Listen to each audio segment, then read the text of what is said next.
1,13,000 लाभार्थींना थेट लाभ देण्यात आला आहे।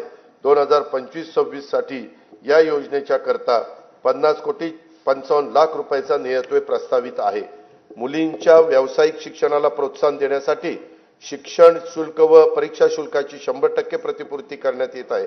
मान्यता प्राप्त उच्च आणि व्यावसायिक अभ्यासक्रमाचे केंद्रीभूत प्रवेश प्रक्रियेद्वारे प्रवेश घेणाऱ्या आणि ज्यांचे कुटुंबाचे वार्षिक उत्पन्न 8 लाख रुपयापेक्षा कमी आहे अशा विद्यार्थ्यांना हा लाभ देण्यात येतो।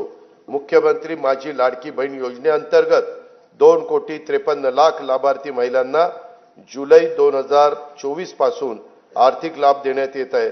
त्यासाठी आतापर्यंत 33,232 कोटी रुपये खर्च झालेला आहे। 2025-26 मध्ये या योजनेच्या करता 36,000 कोटी रुपयाचा नियतव्यय प्रस्तावित आहे। या योजनेमधून मिळणाऱ्या अनुदानाचा उपयोग काही जरा बजेट होऊ द्या ना।